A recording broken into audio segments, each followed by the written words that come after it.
I'm Sandra Day O'Connor. I served as the first female justice on the United States Supreme Court. I did that for 25 years, at which time I retired.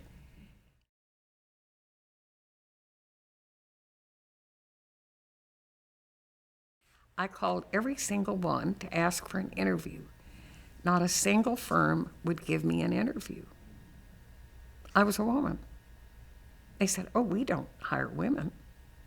No, we can't talk to you. We don't hire women." And I was shocked. I hadn't really investigated the situation when I went to law school. I had no idea how hard it would be. And I didn't know quite what to do. I heard, by way of the grapevine, that the county attorney in San Mateo County, California, had once had a woman lawyer on his staff. So I wrote, I can't remember if I wrote or called, but I made an appointment to see him. And that's an elected office in California, still is. He was an Italian-American who'd been county attorney there for a while. Very nice man. He received me. We had a nice visit in his office. He looked at my resume. "Oh, Miss Day, you have a fine resume here." I had graduated very high in my class.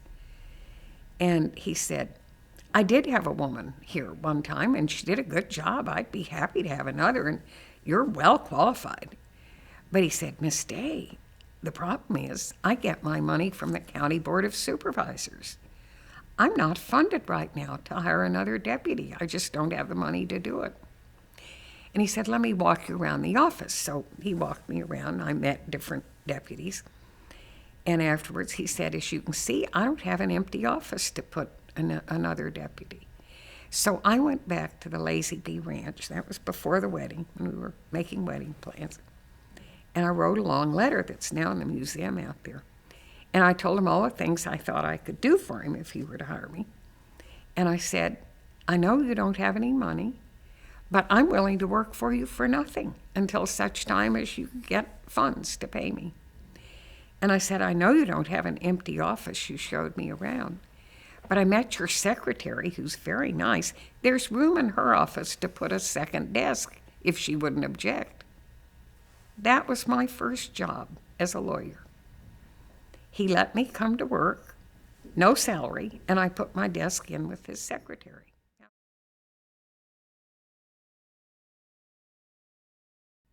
I know it was a big event to be asked to go to the Supreme Court. And I talked to John about it, and he was more enthused for me to take it than I was. And he said, "Of course you have to do it."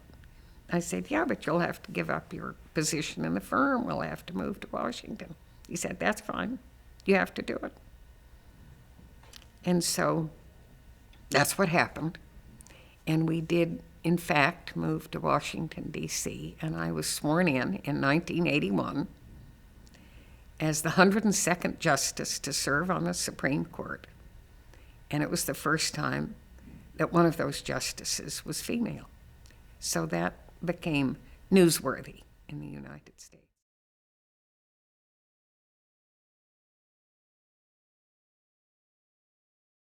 Around the country, many criticisms of judges, not just of this court, but across the bench. Judicial activists, godless, secular humanists trying to impose their will on the rest of us. There's a lot of criticism of judges. And I saw more and more of it in the year. I was on the court 25 years, and I saw more criticism as time went on. And I think we see a lot today.